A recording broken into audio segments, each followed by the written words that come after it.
শাসক দলের দুই গোষ্ঠীর মধ্যে দ্বন্দ্ব, জমি দখল নিয়ে দ্বন্দ্ব। উত্তর দিনাজপুরের ইসলামপুরের ঝলঝলিয়ায় রীতিমতো বিস্ফোরণ কাণ্ড, যেখানে সচক্ষে দেখা যাচ্ছে মোহাম্মদ জাহিদ আলমের বাড়িতে হামলা চালায় এক পক্ষের দুষ্কৃতীরা। আর সেই দুষ্কৃতিতার অনুগামীরা রাত ভোর এই হামলা চালায়। জাহিদ আলম নিজের প্রাণ বাঁচাতে পালিয়ে গেলেও পালাতে পারেনি তার নাবালিকা কন্যা, যে অসহায় হয়ে ঘরেই ছিল, আর তাকে লক্ষ্য করে ছররা গুলি চালানো হয়। এরপরে আশঙ্কাজনক অবস্থায় মেয়েটিকে নিয়ে যাওয়া হয় হাসপাতালে। ইসলামপুর মহকুমা হাসপাতালে তাকে নিয়ে যেতেই চিকিৎসকরা মৃত বলে ঘোষণা করেন। হ্যাঁ, এমনই কাণ্ড, তাও আবার সামান্য এক ছটাক জমি দখলকে কেন্দ্র করে। শাসক দলের দুই গোষ্ঠীর মধ্যে এই চরম দ্বন্দ্ব, আর দ্বন্দ্বের কারণে বোমাবাজি, গুলি।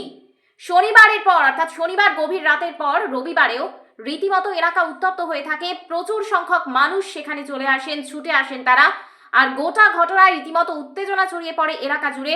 প্রচুর সংখ্যক মানুষ তারা যেমন ছিলেন, সেই সঙ্গে বিপুল পুলিশ মোতায়েন করা হয়, পুলিশ পিকেট বসানো হয়। কোনো রকম অপ্রীতিকর ঘটনা যাতে না ঘটে সেদিকেও লক্ষ্য রাখা হয়। এই মুহূর্তের সবচেয়ে বড় খবর, কিলে এটা স্যার মোটামুটি ৩-৪ মাস থেকে জমি নিয়ে গন্ডগোল ছিল, জমি নিয়ে ইস্যু ছিল। তারপরে আমাদের নেতা ফেতা একটু কাজে ছিল, নেতা বলে এখন ২-১ মাস থাক, ঠান্ডা হোক, তারপরে আমরা যাব ফিল্ডে যা দেখবো, দেখে নিয়ে তারপরে একটা কোনো ব্যবস্থা করে দেব।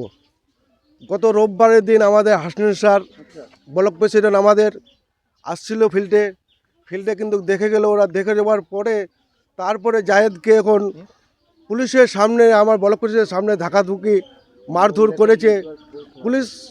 পুলিশের কাজ করেছে, পুলিশ যাই হোক লাঠিচার্জ করেছে, ওর উপরে লাঠিচার্জ, ওরা কিন্তু পালাই গেল। তারপরে ৮ দিন হলো, গত ৮ দিন পরে কালকে ৮টার সময় এরা মিটিং করে সবাই মিলে, এরা একটা বংশ আছে এখানে, আমার এটা বর্জন দল বলা চলে।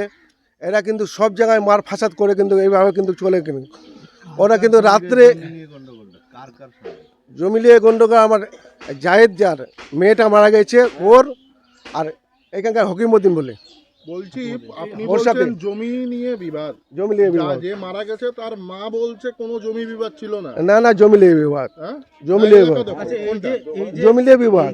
এই যে জাহিদ কি আপনার পক্ষের লোক? হ্যাঁ, আমার পক্ষের লোক। ও কার পক্ষের লোক? যে অভিযুক্ত? ওরা জানি না কার পক্ষের লোক। কোন দল করে? আমরা টিএমসি করি, ওরা কোন দল করে আমরা জানি না। আচ্ছা, বললাম যে এই আপনার সাথে এই নূর আলমের মানে কি নিয়ে বিবাদ? একটা দীর্ঘদিন ধরে তো চলছে। আমার নুরুলের দীর্ঘদিন চলছে এখানে। আমাদের নিজেদের মধ্যে এটা পাটিদ্বন্দ্ব করা চলে না। আমাদের এখানে গ্রামের একটা গোষ্ঠীদ্বন্দ্ব আছে, এখানে আমাদের গোষ্ঠীদ্বন্দ্ব নিয়ে চলে এটা। আচ্ছা, তা আমাদের গোষ্ঠীদ্বন্দ্ব নিয়ে ঝগড়া হয় না, এটা কিন্তু জমি নিয়ে ঝগড়া হয়েছে। মানে এই গোষ্ঠীদ্বন্দ্বটা কতদিন ধরে আপনাদের? ও গোষ্ঠীদ্বন্দ্ব আমার মোটামুটি এখান থেকে ৩-৪ মাস থেকে। 50 মাস। আগে সবাই একটাই দল করছিলাম। আচ্ছা, কেন এই পরিস্থিতি দাঁড়ালো কেন? এই পরিস্থিতি আমি যখন নিয়ে কি এইখানকার বাসিন্দা, কিন্তু আমার ভোটে দাঁড়িয়েছিলাম আমি আশ্রমে, ওখান থেকে জিতে আসলাম, আমি মেম্বার হলাম। মেম্বার হয়ে পরে কিছুদিন চলছিল আমার সাথে, একসাথেই চলছিলাম। তারপরে যখন জমি নিয়ে গন্ডগোল হলো, তখন ওয়ান সাইড কাটে চললো, কিন্তু তখন তো আমার গোষ্ঠীদ্বন্দ্ব চলছে ওইখানে। তাহলে কত জমি নিয়ে বলছেন যখন, তাহলে কতখানি জমি? জমি মোটামুটি 100 মাটি নিয়ে। 100 তো না। হ্যাঁ, জায়েদ হোসেনের কিন্তু দলিল আছে, রেকর্ড আছে। বাউন্ডারি করতে কিন্তু দিচ্ছে না ওরা, যখন বাউন্ডারি করছে তখন ওরা কিন্তু বাধা দিতে আসে। এই নূর আলমটা কি প্রভাবশালী? না, কিছু নেই। তাহলে এই বোম বন্ধু কোথা থেকে? বম বন্ধু কোনখান থেকে তৈরি করেছে ও নিকটে, আমরা কি জানি না, আপনি এলাকার মেম্বার, আপনি জানেন না? না, আমি জানি না। আপনার স্ত্রী তো মেম্বার না? আমার স্ত্রী মেম্বার, আমি ওটা জানি না। বম বন্ধু কোনখান থেকে নিয়ে আসছে, ও আর নিজে বেনাচ্ছে না কি করছে ওটা জানি না। আচ্ছা, কালকে রাতে কি হয়েছিল? আর রাতের বেলা এরা কিন্তু জায়েদ হোসেনকে বাড়িতে ছিল, ওরা মিটিং করে কিন্তু ওই কলিমউদ্দিন বাড়ি থেকে, ওইখান থেকে কিন্তু গুলি বম চালাতে জায়েদের বাড়িতে আসছে। যখন জায়েদ নিয়ে একাই আছে, তখন চিৎকার করে কিন্তু নিয়ে কি বাড়ি থেকে কিন্তু বাইরে হয়ে গেল। বাইরে হওয়ার পরে ওদের মোটামুটি 12-13 বছর একটা মেয়ে বাড়িতে শুয়েছিল, শুয়ে থাকবো ওরা বাড়িতেই যায়, কিন্তু ওর উপরে কিন্তু গুলি মারি দিল ঘরে ঢুকে স্টোন ছেঁড়াগুটি। হ্যাঁ, কয়টা বোম পড়েছে টোটাল? টোটাল বম ওটা 10-12টা পড়েছে। হ্যাঁ, গুলির রান মোটামুটি 20-25টা হয়েছে, ওই দিক দিয়ে মারতে আসছে। তো সে কোথায় এখন, যার বিরুদ্ধে অভিযোগ? জানি না, রাতে পাল্লাই গেছে। এই কালকে বিবাদটা তাহলে কি নিয়ে হলো? রাতে কিচ্ছু গন্ডগোল না তো, ওর হুট করে চলে আসছে মারতে, তো একাই ছিল, কেউ ছিল না। না আপনার প্রতি কোনো রাগ? না না, কিছু রাখ না, ওই আপনাকে বললাম তো গোষ্ঠীদ্বন্দ্ব, ওইটাই জমি নিয়ে। পার্টিগত কোনো ব্যাপার নেই। না, পার্টি কথা নেই। মানে ভয় দেখিয়ে কি এলাকা ছাড়ানোর চেষ্টা নাকি? ওরা চেষ্টা করে সব ধরনের জমি নিয়ে, কিন্তু এই নিয়ে জমি ওকে থাকতেই দিবে না, দলিল টলিল সব আছে ওদের। পুলিশ কি এখানে কোনো অভিযান চালিয়েছে, আটক বা অ্যারেস্ট কিছু হয়েছে? না, পুলিশ যে গন্ডগোল হয়েছিল একবার পুলিশ আসেছিল, পুলিশ দুই পক্ষকে নিয়ে কি নিয়ে বুঝতে চাচ্ছিল, কালকে ঘটনা কি পুলিশ কাউকে অ্যারেস্ট করে নিয়ে গেছে? এটা করে তো তিনজন ধরা আর কি। কাকে কাকে? কলিমুদ্দিনকে করেছে, ফারাজউদ্দিনকে আর খসমুদ্দিনকে। এই গুলিটা কে মেরেছে? গুলিটা ওরা স্যার অনেকগুলা লোক ছিল সাথে, একটা মেয়ে মারেছিল, গুলিটা মারেছে কিন্তু বলছে হাজি কলিমুদ্দিন, নূর আলম, ফেজুল, নূর আলম, সাদেকুল, অনেকজন ওরা ছিল সাথে। এটা কি তাহলে কি মানে সব বন্দুক কি এখানকার অনেকগুলো ছিল? হ্যাঁ, একটা সবার হাতে, সবার হাতে আঁচ কি ছিল, সবার হাতে আঁচ ছিল, সবার আঁচ ছিল, সবার হাতে আর্মস মানে বন্দুক? বন্দুক সবার হাতে ছিল? সবার হাতে ছিল স্যার। তখন আপনারা এলাকা ছিলেন না? আমরা তো আপনার বাড়িতে ছিলাম, আমরা কি জানি মারপিট হবে এই এলাকায়। কি চাইছেন? আমরা চাই যে একটা 10-12 বছর মেয়েটা মারা গেল, ওদের আমার যেন পুলিশ প্রশাসনের কাছে কি আমার পার্টির সাহায্যে আমরা ওদের নিয়ে শাস্তি চাই, ফাঁসি চাই। কি নাম আপনার? মোহাম্মদ রফিক আলম। আপনার স্ত্রী মেম্বার? বলছি কালকে আপনার মেয়ে মারা গেছে, কি করে? এই জমি নিয়ে গন্ডগোল 5-6 মাস আগে চলছে। জমি নিয়ে গন্ডগোল ছিল? কার সাথে গন্ডগোল ছিল? এই হাকিমউদ্দিন কেলমো, হ্যাঁ, কলিম আলম। তো এরা এর ভিতরে ফের মেম্বার ডেট দিল, এই ব্লক প্রেসিডেন্ট উনি এসেছিল, উনি এসে দেখে গেল 1 সপ্তাহ আগে। দেখে যাওয়ার পরে হ্যাঁ, তো পুলিশের সময় যখন পুলিশ ছিল ওনার সামনেই আমাকে ওখানে ধরাধরি করছিল, কারা ধরাধরি করছিল?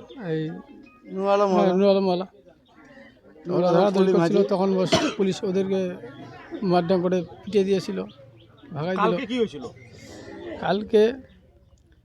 কালকে হয়েছিল যে আমি বাড়ি আসলাম মাটগুন্ডা থেকে, মান্ডাতে বাড়ি এসে ভাত খেতে বসেছি। তো আমাকে বলছে যে তোকে ঘেরা করে ধরবে। কারা? তো বলছে যে কলিম, নূর আলম, সাদেকুল ও হাকিমউদ্দিন, এগুলো মানে বেশ কয়েকজন আমাকে বললো যে তোমাকে 5-7 জন সে ধরবে ঘেরা করে। আপনাকে ধরলো ঘেরাও করে? না, বলছে যে ধরবে। আচ্ছা, তো ধরবে, তো আমি ভাত খেয়ে টেয়ে মানে বসে আছি। রাতে? হ্যাঁ, বসে আছি। এরা কী করলো, হুট করে এসে ওদিক থেকে হাউ বাউ দিয়ে হ্যাঁ আমাকে দূর থেকে বলছে যে শালাকে ধরো, শালা নাম ধরে বলছে। হ্যাঁ, নাম ধরে বলছে, বম ওদিক চাল আওয়াজ করে এসছে। আমি বসে ভয়ে বোম মারছিল?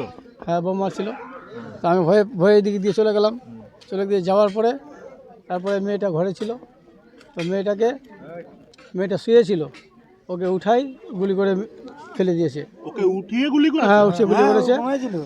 ঘরে এখনও দরজা লাগানো আছে, হ্যাঁ, দেখতে পাবেন। এই চাবি এর কাছে আছে, হাসমিদ স্যারের কাছে আছে। আপনার মেয়ে কি পড়াশোনা করতো? হ্যাঁ, কোন স্কুলে পড়তো? মাটিগুন্ডা স্কুলে ক্লাস 6-এ পরীক্ষা দিয়েছিল। তো আপনার মেয়ে ঘরে শুয়েছিল তাই তো? হ্যাঁ, শুয়েছে। তারপরে ওকে টেনে উঠিয়ে মেরেছে? হ্যাঁ, ট্রেনে উঠে নিয়েছি। কি চাইছেন এখন আপনি? আমি বিচার চাইছি, ওদের ফাঁসি হোক। গুলিটা মেরেছে কে? গুলিটা কে মেরেছে তো আমি তখন তো পালিয়ে গেলাম। কার লোক মেরেছে? কার লোক? ওই নূর আলমের লোক মারেছে। আচ্ছা, নূর আলমের এত প্রভাব কেন এলাকায়, মানে কেন এত মানে কি কারো হাত আছে ওর মাথায়? কার হাত আছে কি আছে না আছে সেটা আমি তো বলতে পারবো না। আপনি তো এই এলাকারই বাসিন্দা, মানে ওর এত পাওয়ার কেন, কি মনে হয়? ওর কিভাবে কি পাওয়ার আছে না আছে সেটা আমি বলতে পারবো না, কারণ আমি তো মাঠে কাজ করি। তো বললাম এই যে আপনার উপরে আক্রোশটা কেন? আমার উপরে আকাশটা এই যে আমার ভাই যে আমাকে জমিটা দিয়ে গেল, হ্যাঁ, ওই যে হকিম বলছে যে না এই জমিটা আমি নেব, এইটা নিয়ে একটা ঝগড়া। আর ওইদিকে ওর ছিল, মানে ওরা ওদিকে বলছে যে না আমরা এদিকে তোকে করতে দিব না, ওরা ওদিকে নিচ্ছে, এদিকে এরা এদিকে নিচ্ছে। কতখানি জমি? জমি তো মোটামুটি আমি 100 টাকা নিয়ে গন্ডগোল, কিন্তু অতটা না, 2-2.5 ধুর মাটি নিয়ে গন্ডগোল। কতদিন ধরে? হ্যাঁ 5-6 মাস ধরে। সামান্য জমি নিয়ে গন্ডগোল? জবরদস্তি এর কাছে আবার স্টেই ভাঙছে।